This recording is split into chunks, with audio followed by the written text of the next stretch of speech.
Galimera, Galimera, Galimera. Good morning, good morning, good morning. And as you can see, it's an absolutely beautiful day here today in Macerado. And there is so much to tell you about what's been going on within the last 24 hours. But first of all, just to let you know, I did get my weather forecast from the lovely Amanda. She said, hi, Ginge, sunshine and warm today. Highs of 23 will feel like 28. Enjoy the day. And so we certainly will. So there you go. That's a quick look around the estate at the moment. The weather is looking, as you can feel, is absolutely glorious. Chickens are making lots of noise as well, although we haven't seen many up here this morning at breakfast time. But anyway, looking across the hills, let's have a look across the hills, shall we? Just see how it's looking towards Kerry and Pantocrator and Lockerbie Way. It's looking absolutely lovely, absolutely fantastic. Just a bit of cloud, nothing to worry about, but all in all, it's going to be a glorious day today. And a quick shout out to Jerry Coyle and Alf Ling that are tuning in at the moment. Nice to see you looking in, lads. Hope everything's good where you are. Coming round to the other side of the house, looking towards Laguna and also Kalamaki. Again, absolutely brilliant sunshine. Lovely and warm, a slight little breeze, but nothing to be too concerned about.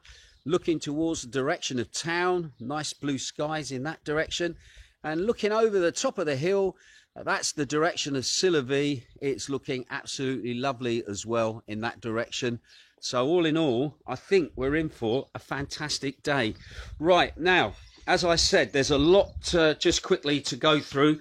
We were waiting for announcements yesterday. The announcements came, and I'm going to warn you now that, as always, things are not 100% clear and not 100%, shall we say, clarified, all right? But we've got a basic framework as to the way things are going to run at the moment. Anyway, but first of all, let's have a quick look at the COVID stats in the last 24 hours, just to see how things are going in that area. Well, at the moment, new infections are down, which is kind of good. You might remember that yesterday we had quite a big infection rate yesterday of new infections across Greece, which was 3,197. Well, new infections for today, they have dropped down to 2,489 cases across the country. So that's heading in the right direction. As for cases identified at ports of entry, they've also dropped as well.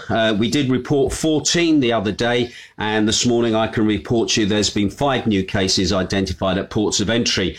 Now, when it comes to infections on the islands at the moment, there's been 1 new case in Lefkada, there's been 1 new case in Kefalonia, there's been 15 new cases in Corfu, which was down from 52 cases on the day before.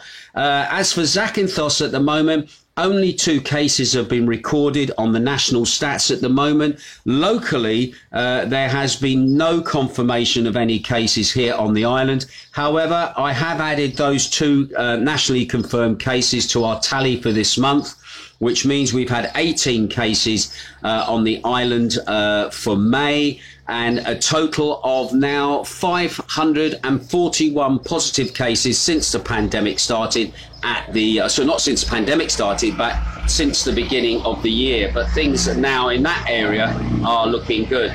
Now, when it comes to deaths, unfortunately, across the country, deaths are up.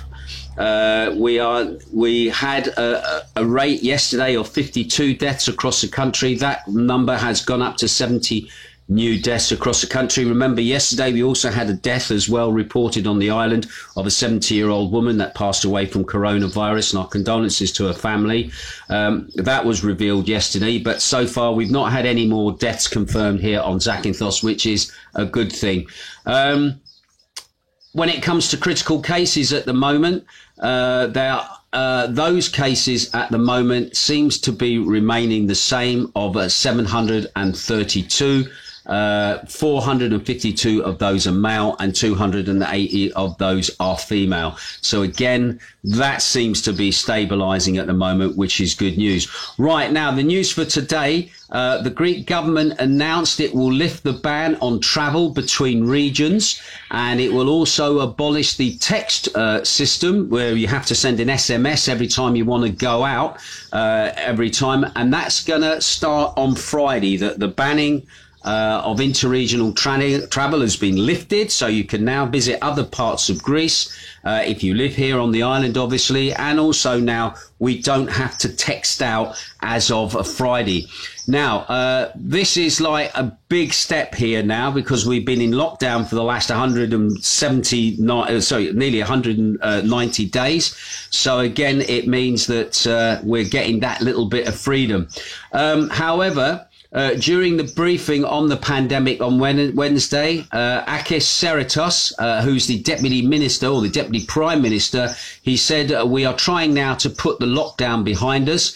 For those who want to travel to the Greek islands, except Eva and Lefkada, and at the moment they've got a very high in fact, the reason you can't travel there is because you actually drive to those islands. You literally drive across a bridge to get to there. So there's not too much worry about that. But if you want to travel to Greek islands at the moment by ferry or by going on an internal seaplane, they will again require a procedure of a vaccination certificate 14 days after the second dose, or a negative PCR test or a self-test 72 to 24 hours ahead of travel. So if you want to visit the islands here in Greece, you're still going to have to go through that procedure to get from island to island. Anyway, airlines and ferry companies will be responsible for checking that passengers have the required documentation with them before boarding a ferry or a plane. These measures will apply to all domestic and foreign travellers over 5 years of age. So it looks like the age has been dropped now, and this is also with international people flying in as well. They're talking now of 5 years of age. You need to have a PCR test for children, basically, as well. Anyway, Sakos said that the curfew will be pushed back as well to midnight, midnight, as of May the 14th. At the moment, we have a curfew here that starts at, I think, I'm trying to remember because we never go out. It started at, I think it was 9 o'clock at night, 10 o'clock at night. Anyway, that is now been pushed back to now 12:30.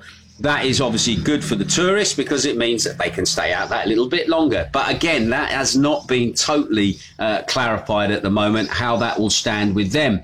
But I will come on to the reason for that as well, or that kind of fogginess at the moment. Anyway, as regards going into shops, the old click and collect, that has been abolished or will be abolished. And you can now shop without having to make appointments, etc. and stuff like that.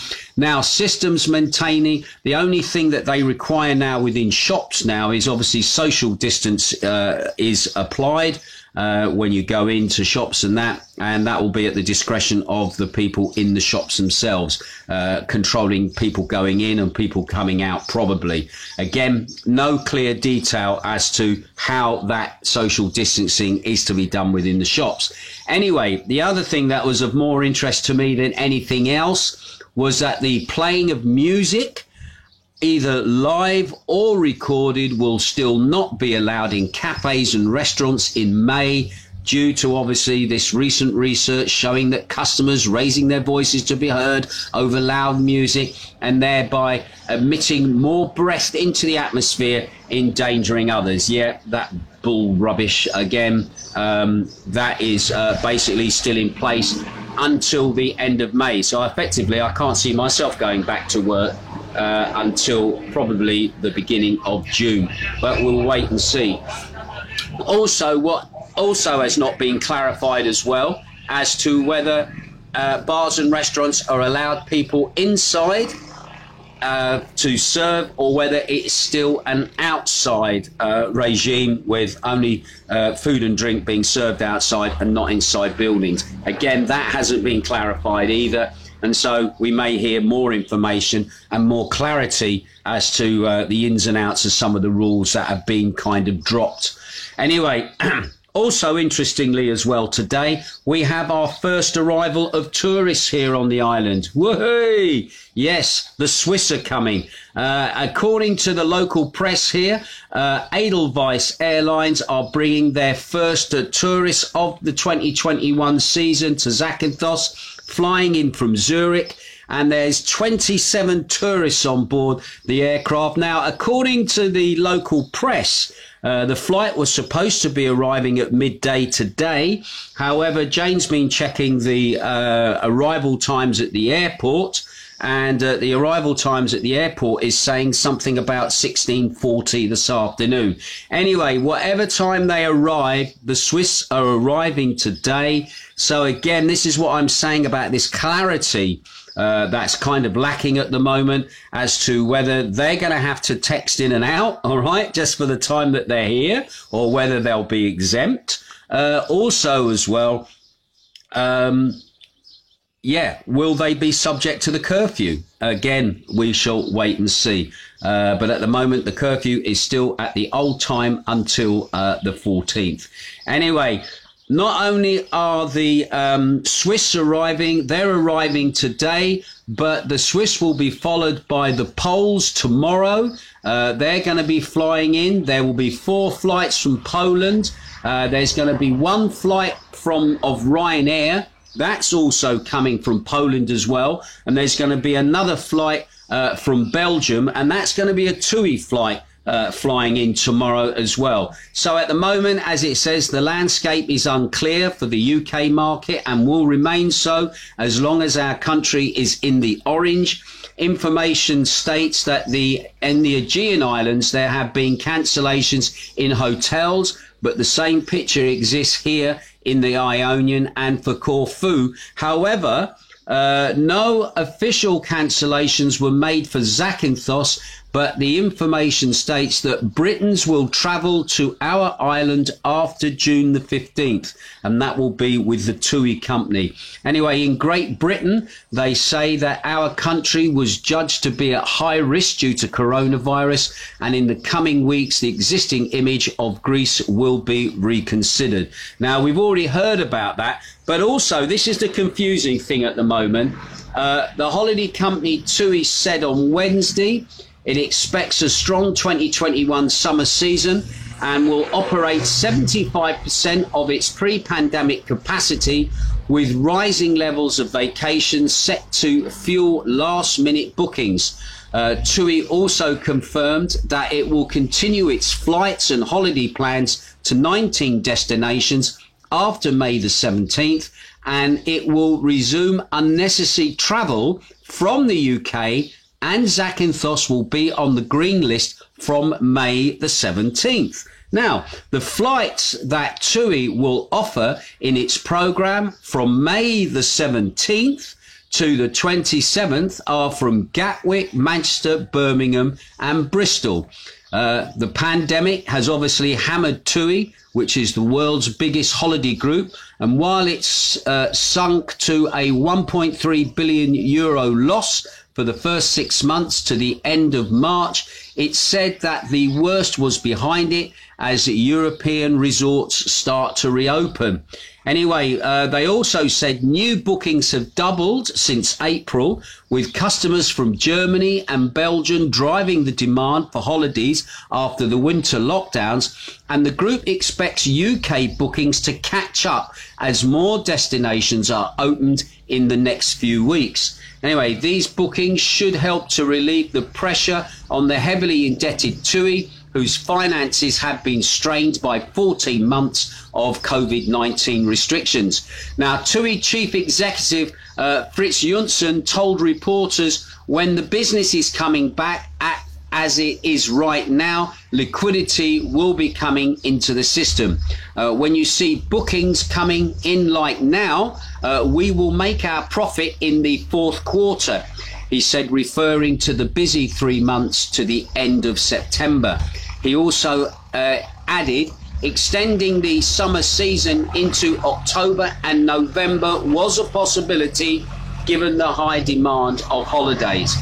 Britain, which along with Germany is one of TUI's biggest markets, last week said that people could travel again from May the 17th, but only a limited list of destinations not requiring quarantine on return. So as you know already, Greece is in the amber. So if you do manage to get here somehow on a TUI flight, if you return, you're going to have to do the 10 days quarantine. But again, the question not being asked, how many people are just going to fly out, just say, sod it, we're going to stay and see if the rules change when we decide that we want to go home. Don't forget now, under the new EU rules, since Brexit, you can stay up to 90 days, and then obviously you then have to return back to the UK. Whereas before, pre-Brexit, you could stay for as long as you like. So that will be interesting to see how many people are going to turn up,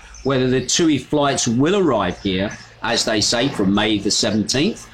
We shall wait and see. Anyway, for now, TUI, which took 23 million people on holiday annually before the pandemic, said it has a total of 2.6 million summer bookings, 69% lower than at this time in 2019.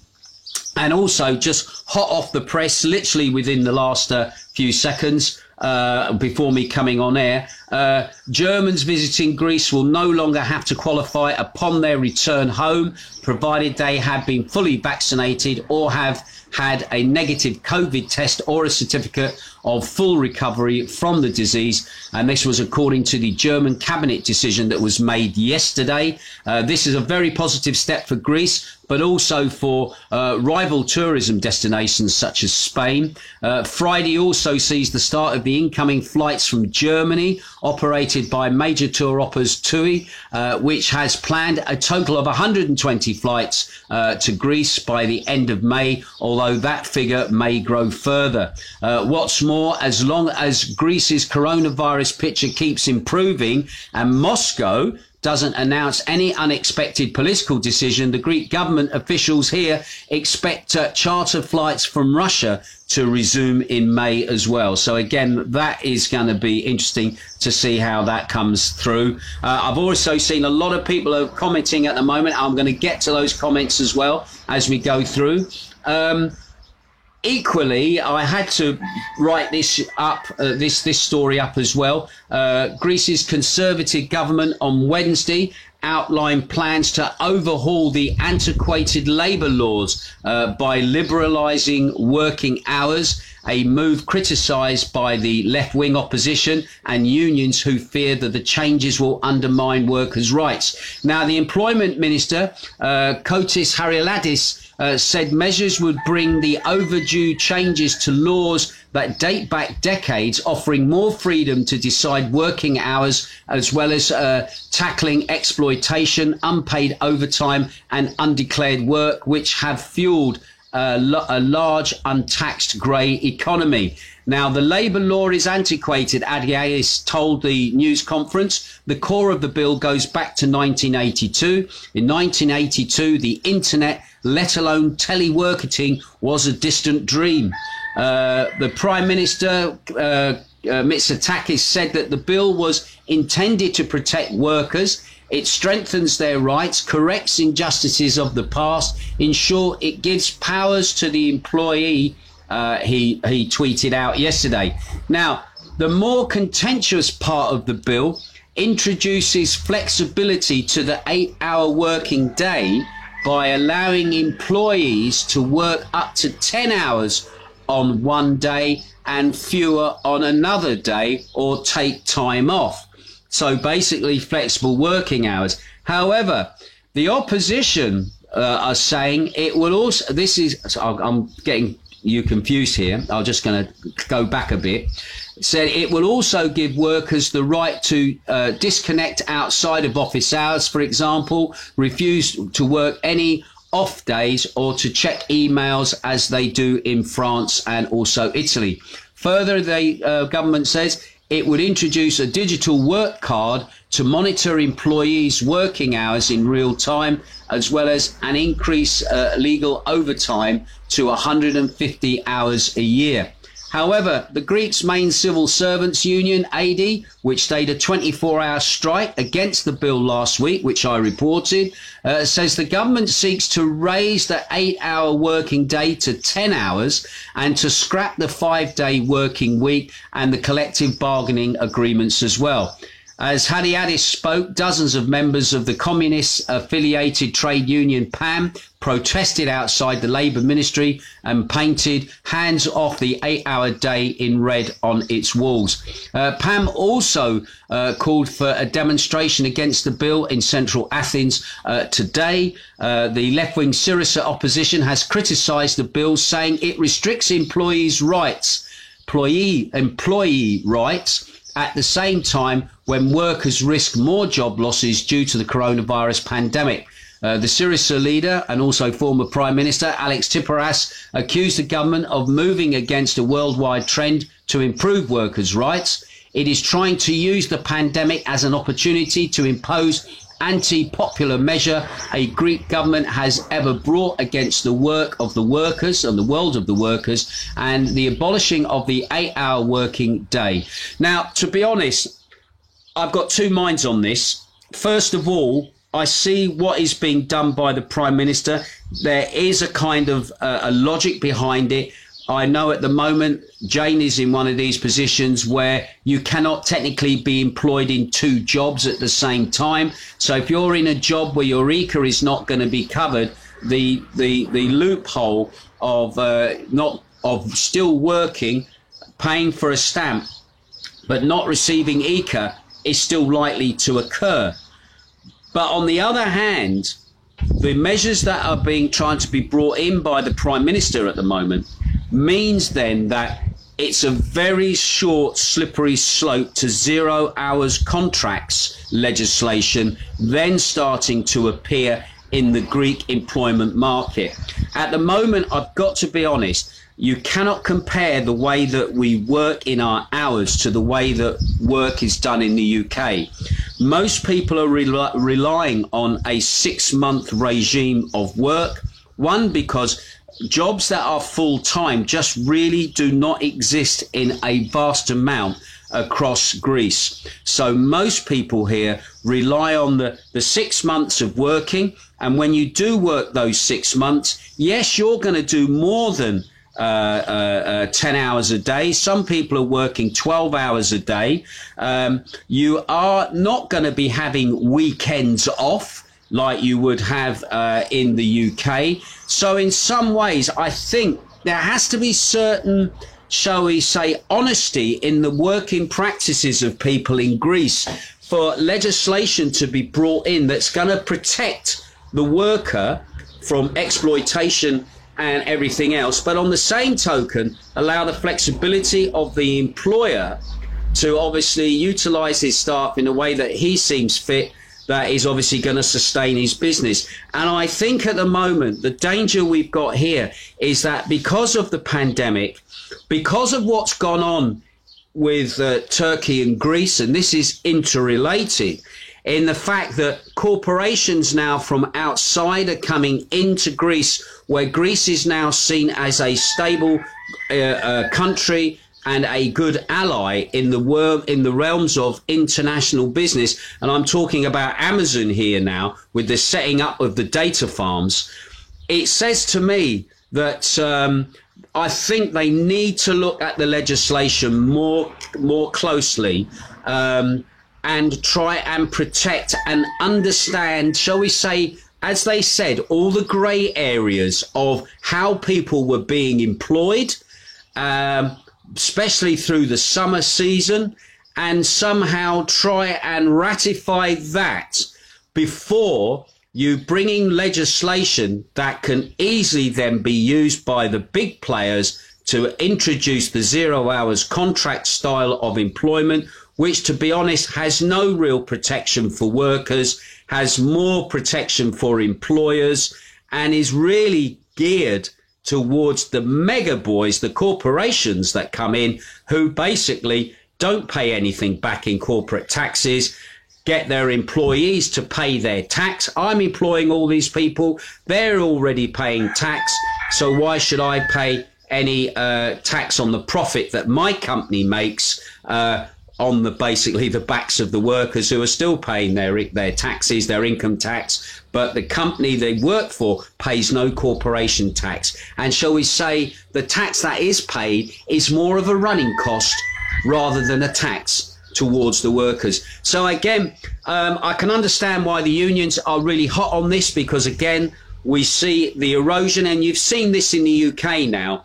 Unions now are very toothless in the UK. The unions have been really destroyed. That started with Margaret Thatcher and has worked through with Tony Blair, and as obviously Britain is now used to this 10 hours, this 0 hours contract. So many people are stuck in that area, and they're, in some respects, they're not real jobs, and there is no pension involved, there is no medical involved, there's none of the extras of a full-time employment involved. And again, at the end of the day, if your services are no longer required, goodbye. And sometimes the work pressures that people are put under, especially for some of these big corporations, Amazon in particular, if you're not making the criteria, you're just thrown to the side and someone else comes in and takes that job. So I can understand this, and it is going to be interesting just to see how this will play out. And if I might be wrong on this, but I feel that this legislation that Mitsotakis is trying to bring in is really to the benefit of the bigger corporations that are going to come in and set up shop now that Greece is seen as a good location to come and do business. And because, again, at the end of the day, practices that would exclude certain companies coming in because the unions are too powerful, all right, those powers are going to be dampened by this legislation that is going to be pushed through the Parliament. But anyway, I'll keep an eye on that story and we'll just see what that comes on. Right, and finally, I think a nice little and finally story as well. I don't know if you know this, but Greece is obviously known for its goats. Lots of goats here on the islands. And according to a recent study that was conducted by the European Union of Statistics called Eurostat, Greece is the clear EU champion when it comes to the number of goats it has, for especially the amount of area that it has in the country. Now, in this report, Greece comes out on top with having the biggest goat population in Europe. At 3,625,000 goats are scattered all over the country. Now, in second place, which country do you think is in second place with goats? Well, it's Spain, which has almost 1 million fewer goats. It has 2,765,000.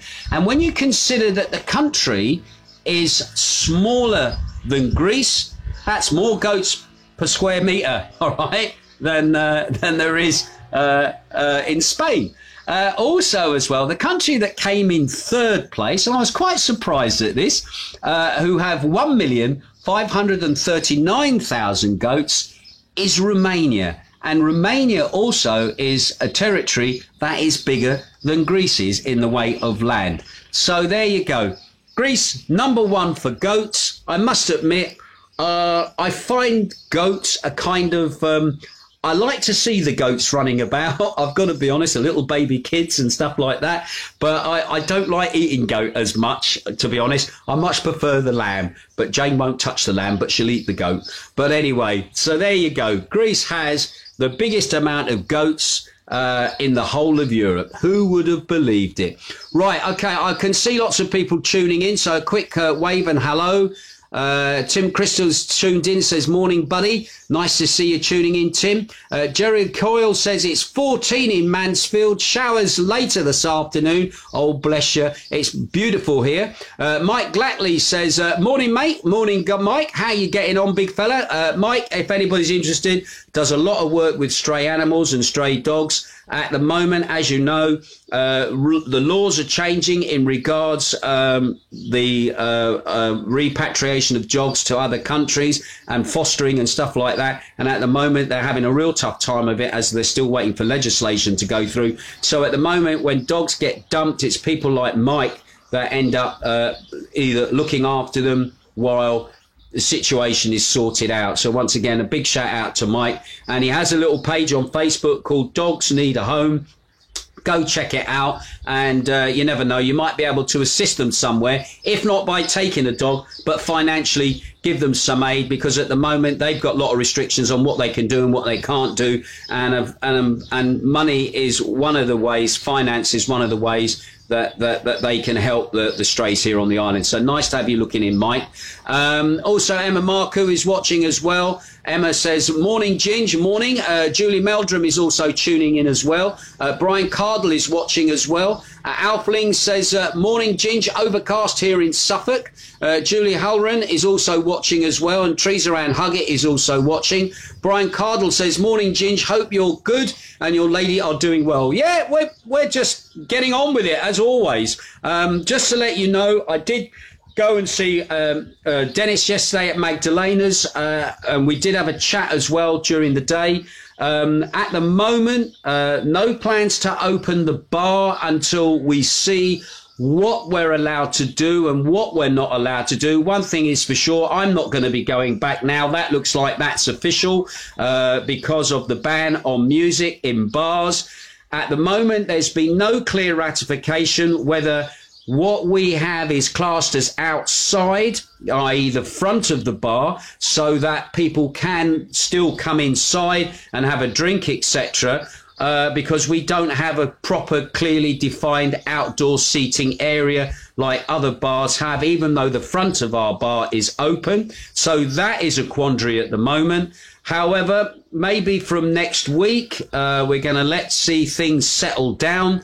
And from next week, Dennis will then reappraise the situation, because the other thing that we're looking at is the amount of arrivals that are coming into the Sillery Resort, as to whether we can rely on what is not normally our normal demographic until the British arrives. So at the moment, Magdalena's is not opening at the moment. We are still waiting to see how things progress.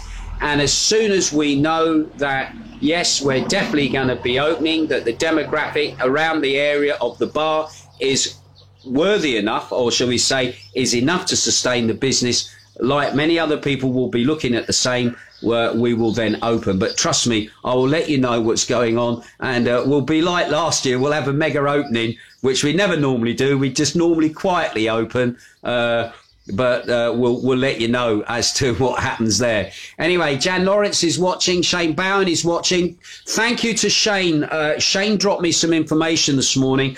I did try and cross-reference it about On the Beach Holidays, cancelling holidays up until August.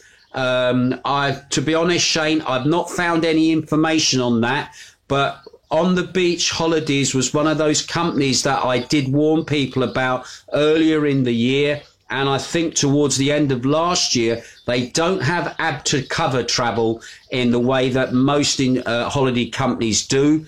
And therefore, I warned people to be very careful about booking holidays with this company, just in case something goes wrong, is because not having the ABTA travel insurance cover could have put you at risk if you'd come on holiday. Now, maybe what's happening with On the Beach, they're more interested in accommodation. So maybe it's a fact of, and as this has happened with a lot of villa companies now, they have stopped organising your travel to get to the destination that you want to have your holiday in. They're leaving that up to you to sort that out. So therefore, they are not at risk of you not turning up on your holiday because your holiday travel was cancelled. That's not their problem. We booked you booked accommodation with us for this date. You didn't show up because That was your problem to get yourself sorted, to get to the destination. So therefore, we're not giving you any compensation because you broke the agreement by not turning up. So once again, can I just implore people, make sure that if you book a holiday, one, don't book it on a debit card, book it on a credit card, because they can then argue the toss for you. Number two, move your holiday if you can. Try not to accept vouchers, and if they try to offer you vouchers, ask for your money back, all right? And the other bit of advice, book a holiday through somebody that has got APTA holiday insurance cover and is running under their scheme. So if something goes wrong, then obviously you are covered and you can be repatriated back to the UK if things do happen to go awry. All right. So anyway, a little bit of advice for you. But thank you for that information. As soon as I can find anything from the sources you gave me, which I did go to, I couldn't find anything there this morning. I will clarify that. But just to put that out there and get people thinking about their holiday bookings, if you have gone with On the Beach, go and check to make sure that your holiday is still safe at the moment. Right. John Mims is watching as well. Shane Band says, Gallimera Ginge, it's looking stunning over there. Only if we had your sunshine up there on Exmoor. Bless you, fella. And thank you for that information. Julie Stevens is watching as well. Will Bland is watching. Seamus Mackey is also watching as well. Tracy Jones. Lyndon is watching as well. Lyndon is coming soon. Bless you. We look forward to your arrival, Lyndon. Christine Brown is watching. Julie Hudson is watching. Cy Grindley in Wendover is watching. Debbie is watching. Vicky Wood is watching as well. Nice to have you, Glenn. Shane says, load of bollocks about the music ban. Yeah, exactly, mate. You just got to live with it. But at the moment, even with the music ban on, technically people aren't allowed inside the bar at the moment. So our big worry at the moment is, are we able to open under the present restrictions? Because that has not been clarified as yet. And as always, it trickle feeds the information. It doesn't give you the straightforward story with clarity, so you know where you stand, all right? Richard Knight is also watching as well. Yvonne Monroe's watching. Jeanette Shields is watching as well. Nice to see you. Heather Nash is watching. Steve Hinkling says, Gallimera, have a good day. I know, Steve, you've changed your bookings again for July, August, so we look forward to seeing you at some point. Julie White says they still not cancelled hours for the 28th of May, not paying 360 for tests and can't do isolation. Okay, thanks for that, Julie. It looks like Julie at the moment says they haven't cancelled her holiday, which was for the 28th of May. Don't forget, 17th of May is the date that the UK supposedly is allowing international travel. And also if you're coming here, and we should be on the green by then with a bit of luck. So then there'll be no quarantine required, no PCR testing, maybe on your return, and that's about it. But again, we'll just have to wait and see. Again, it seems like in some ways, the 17th I'll rephrase that, 28th of May, we're still waiting to see how that goes, if they've not cancelled your holiday. Are you flying with TUI at the moment, Julie, or are you flying with some other airline? I'm just curious to know where your holidays come from. But yeah, until the 17th of June, again, when supposedly things lift with Boris, again, yeah, it's all up in the air at the moment, again, as far as you're concerned. And you might be in that position where you might have to shell out money if they're not cancelling your holiday or giving you the option to change the date of your holiday. And when they give you that option, they're obviously going to charge you for that as well. Gemma Marku says, hi, Ginge. The thing that is worrying hubby and myself is these tests we have to do before we leave to go home. And if we are tested positively, especially with a high false positive rate, so more stressful to have a staycation. To be honest, I've said this all along. It has been a subtle way to, shall we say, for the British government to discourage people wanting to leave the UK and go abroad on a holiday.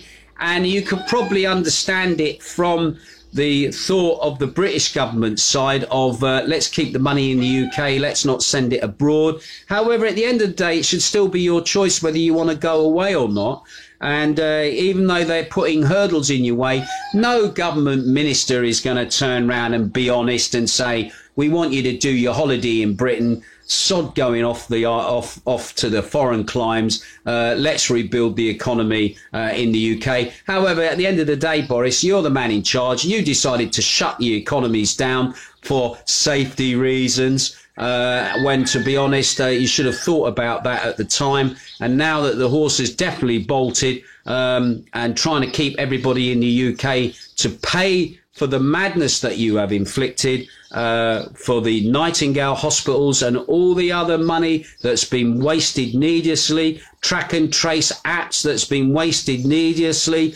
Yeah, I don't think you're going to tell people to stay home and have a holiday. We'll just make it damn difficult for those people to go away. And I also feel as well, much to our detriment, we rely so heavily on the UK tourists to come. We just hope that it's made simple for you to come. We've certainly made it simple for you to arrive here. No trouble. If you've had the vaccine, that's it. You just turn up, show them your proof on your NHS app now, by the looks of it, that you've had the vaccine. You can come. No trouble whatsoever. You don't have to quarantine when you come. Yes, you'll be randomly tested, and if you should be found to be positive on your arrival, then provision has been made to put you into a special hotel where you'll stay while you're on your holiday. So we've sorted things at our end. We're just expecting the UK to reciprocate at their end. However, at the moment, they're not. Simple as that. Still remember this. Greece, lowest rate of deaths. Greece, lowest rate of infection. Greece, probably the highest rate of inoculation against the vaccine in comparison to any other European country. But no, we are still in the amber as we're not safe. So again, yeah, we'll wait and see. Anyway, thank you for that anyway, Emma.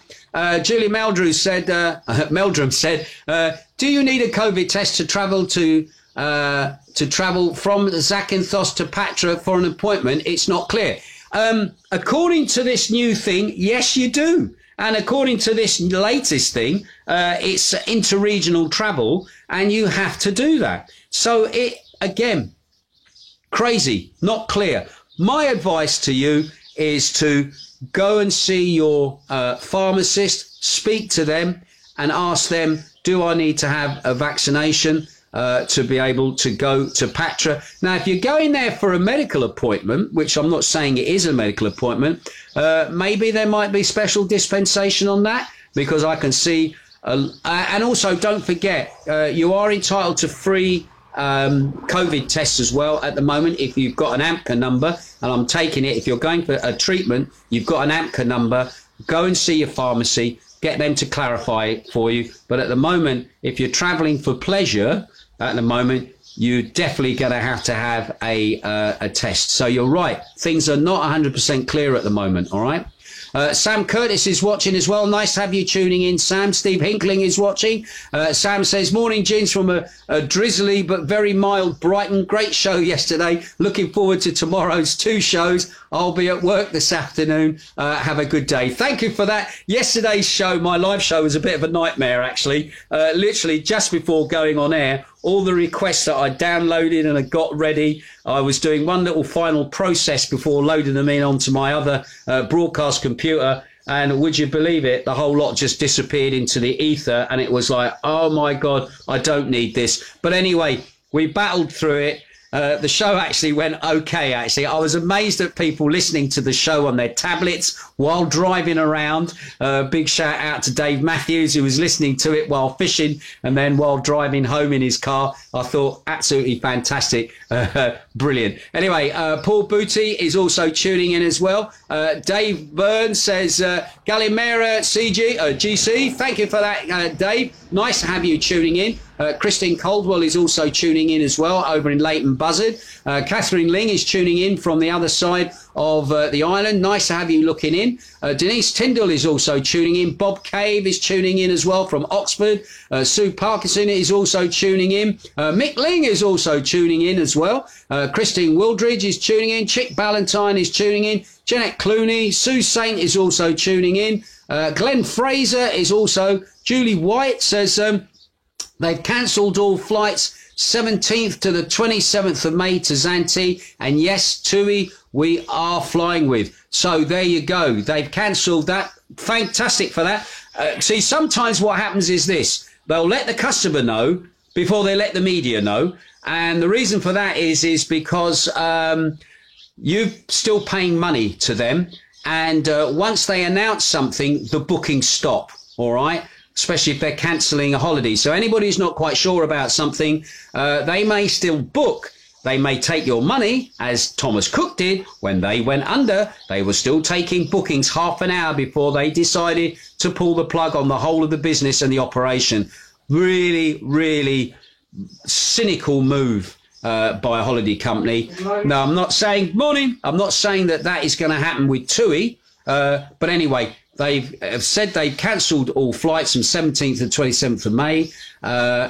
Again, we had a feeling that TUI UK weren't really going to do anything until after the 1st of June, when it would be a clearer picture as to what's going to happen with our season. So thank you for that, Julie. So that's made that quite clear now at the moment. Again, David Lowry is watching. Julie White said 750 quid to pitch a tent in the UK for a week. 752 to pitch. Do you know what? Again, Butlins in the UK, family of four, they're charging something in the region of about 3,500 to 375,000 for a week at Skegness at the moment. So it's not only the holiday camps and the pitching sites who are raising their prices. Butlins has done the same as well. So anyway, Emma Marco says absolutely crazy, isn't it? Dave Matthews is watching. Thank you, Dave. Teresa Ann Huggett says good morning. I'm just going to quickly skim through the comments and see if again I'm just looking through. Dave Matthews says without giving a name, person has a rare blood problem. Spoke to the doctor. Now spoken to the NHS helpline to speak to a doctor, spoken to our MP what to do with that on our problem to written back to me. Right, okay, I'm going to leave that one at the moment, Dave. I understand where you're coming from that. Basically, somebody has issues about blood problem. I'm not sure if you've had the vaccination or anything else of like that. But there are people who cannot vaccinate because they've got rare diseases or some rare illness with the vaccination, and also pregnant women. They're being advised now not to have the vaccine because basically they're pregnant with a child. And obviously the child could be placed at risk as well as the mother could be placed at risk. So again, there are areas where people cannot vaccinate. So getting the vaccination cannot be done. But on the second hand, people can still be tested and self-test. Again, I think that this is where testing should be for free. If you've got a condition where you cannot have the vaccine, then why is it you cannot have the vaccination for free? And again, all I'll say to you is write to your MP, and if you need to, you're going to have to write more than once, because the first letter coming back, as we found, will be a cut and paste printed letter. It won't be a personalised letter. But when you write again, they're kind of duty bound to reply, and just remind them that you may have voted for them in the last election. And if you want my vote for the next one, mate, you better start doing something about it. Or I want clarity as to what can be done about it. So again, thanks for that, fella. Julie White has just said, Centre Parks is now charging £3,900 to stay there. I know James' brother's got a thing about Centre Parks, loves visiting Centre Parks. But again, 3,900 quid, Think of the holiday you could have in, say, somewhere like America or Thailand, or even going to Australia for that kind of money. Again, you can see why some ways people will just stay at home and spend the money on a new extension or spend money on the house. £3,900 for a week at Center Parcs, as much as it's a very nice place to go. It just seems to be me a little bit too much. Is that me? Or is it my priorities lying elsewhere? I could certainly have a nice trip away across Europe on 3,900 quid rather than spending it for a week up in Center Parcs somewhere where it might rain, it might not rain, or whatever. But anyway, such is life. Anyway, listen, guys, I've been ranting on now. Thank you for staying tuned in. I'll keep my ear close to the ground. It's going to be interesting to see what happens with our Swiss tourists turning up today. We've got Poles arriving tomorrow. TUI are still at the moment with everything that's going on. So we're no clearer. Music is still banned in the bars. However, we don't have to text anymore from Friday, which will be a positive. However, we still don't know if you can go inside and have a meal or whether you must still be outside to have a meal. We will wait and see what goes on. And I love the final comment from Julie White, reference holidays in the UK and the prices they are. She says, it's all greed. It is, and probably survival as well for some people, because they've lost so much money with the madness of the pandemic. But it looks like the madness continues on. But I'll keep my ear to the ground, and we'll just wait and see how it all figures out. But we'll get there in the end, as they say. But anyway, thanks for tuning in, and I'll speak to you again soon. Ta-ra!